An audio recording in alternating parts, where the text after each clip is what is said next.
Greetings po mga kapatid, welcome back sa aking pong channel. Maraming salamat po sa Diyos at meron naman po tayong pagkakataon para makapag-vlog. Ang paksa po natin for today is ano po ba yung fuel consumption ng 4AF engine. Ito, small body po ito. Ang makina niya is 4AF, naka 4AF carb. So mga kapatid, hindi ko na patatagalin. Ang fuel consumption po nito according sa Motor Week po is nung 1990s, isa po siyang TV show, para siyang Top Gear. According sa Motor Week, itong ating 4AF engine na Toyota Corolla, ang fuel consumption niya with aircon is 12 kilometers per liter ang ano niya, ang fuel consumption niya. Kaya nga lang, syempre ngayon 2024, bakit siya nagiging 5 to 6 siya, 8 to 7. Ayan. Mare, kaya ganon, mayroong problema na yung makina.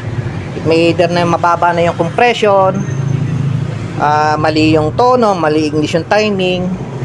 Ayan.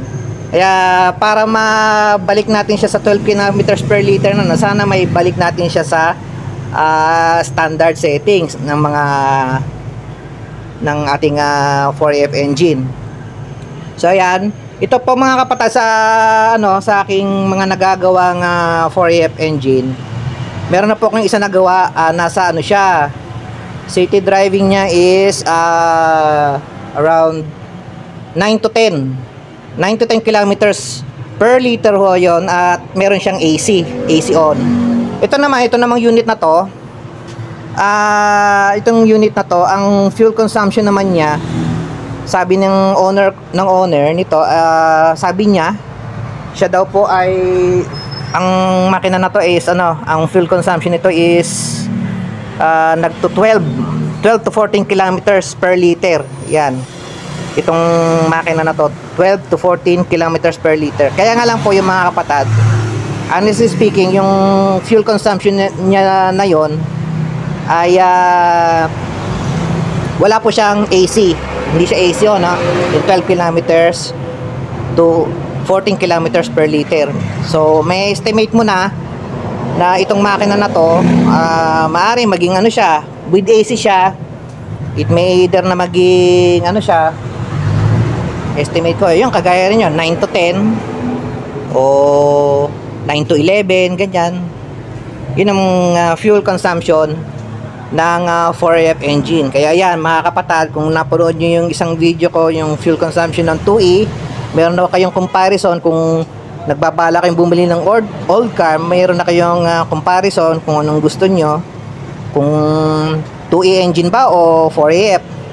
Okay, ito na po yung mga ginawa ko para maging 12 to 14 kilometers per liter yung 4AF engine. Unang-una na po dyan talaga, unang-una compression ng makina. Kaya kung nagpaplano po kayong bumili ng small body na naka 4AF o big body na naka 4AF engine, dapat po bumili man lang kayo ng compression tester, i-test nyo yung compression. Dapat at least man lang 150 ang kanyang engine compression para hindi kayo lugi. Yan, tatandaan pagka less than wag nyo nang bilhin. Ayun, unang-una na dyan is compression. Pangalawa, sa ignition timing, maging strict po tayo sa ignition timing. Ito po is naka 10 degrees before top dead center. Ang ignition timing niya, hindi nakakabit yung yung kanyang manifold vacuum. Ito yung manifold vacuum niya, ito. Yan. Yan yung nakaibabaw niya, yan ang manifold vacuum. Hindi siya nakakonect. Lagyan nyo to ng screw, lagyan nyo ng plug, saka nyo i-timing. And gamit kayo ng timing light. Ayan gamit po kayo ng timing light sa pagsiset ignition timing.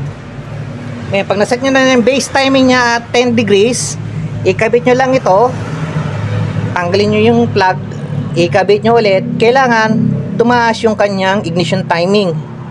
Sa kaso po nito, itong makina nito, paglagay ko ng manifold vacuum sa ating manifold vacuum advancer, 15 degrees na yung so may additional tayo ng 5 degrees.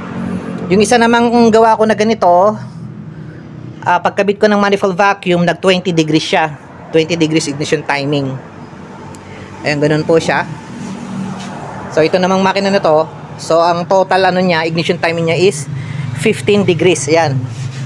And then make sure na gumagana mga kapatid itong inyong vacuum advancer. Kailangan gumagana po yan, both manifold and ported vacuum advance. Dapat po walang singaw mga kapatid. Ayan, kailangan walang singaw, kailangan buong buo siya. Kaya yung Nico, ayun, hindi ko prepare yung Nico, yung Nico madaling may singaw siya, madali siya masira. Ang magandang vacuum advancer, kung sira yung ganito nyo, yun original na Denso. And then ano pa ba, yan, i-reroute natin ng maayos yung kanyang vacuum advancer para gumagana. Talagang kailangan po yan yung vacuum advancer sa ano pa, ito sa carb. Kailangan po sa carburetor mga kapatid, yan po dapat ito po yung ginagamit na saan ba yun? Ito yung ginamit ko na kanyang carb kit.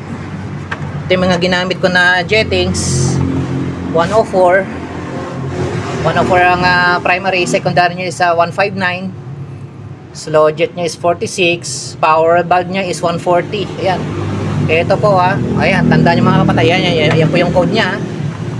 Ayan, ito yung itry nyo na ikabit sa ikabit na mga jettings dito sa ating carb. And then ano pa ba, para tumipid siya. And then yun nga, kailangan pagka magtotono tayo, gamit po tayo ng vacuum gauge. Yan, para hindi po hula-hula yung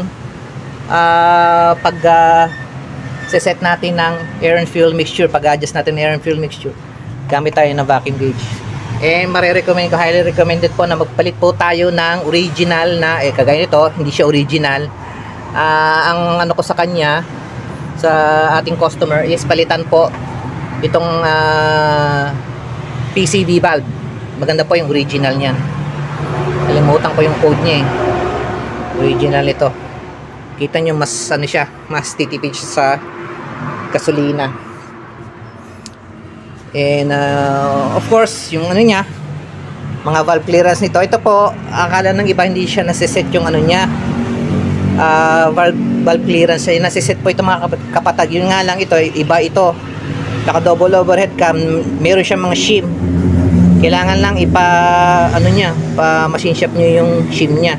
Kailangan tama sa ano, sa sukat. Yun, gawan nyo ng paraan para nasa tamang valve clearance po yung ating mga valves. Yan po, dapat po ito nga palang ito isa yung kalimitan na problema ng mga old car, stack up yung distributor. Kailangan hindi siya stack up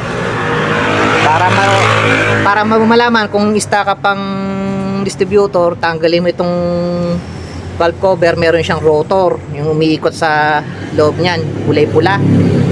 Rotate nyo lang ng counterclockwise, then bitawan mo. Pag binitawan mo yan, dapat meron siyang spring action, bumabalik siya. Pag hindi, meaning stack up siya. And isa pa, halimbawa naman binitawan mo, unti-unti siyang bumabalik, unti-unti, mabagal, consider na rin po yung na-stack up. Dahil kailangan po yung pagbitaw nyo, mabilis yung bumabalik. Ayun, pagka gano'n, yung binitawan mo, bumabalik man siya, kaya nga lang mabagal, pa-overhaul nyo na rin yung inyong distributor. Ayan, and maganda sana yan, lagyan nyo ng stock na air cleaner. Yan, para po maging tipid sa gasolina yung ating 4AF engine. Ayan po mga kapatid, sana po nagustuhan nyo yung aking video for today. Ito po si Kuya Makel saying maraming salamat po. Maraming salamat sa Diyos.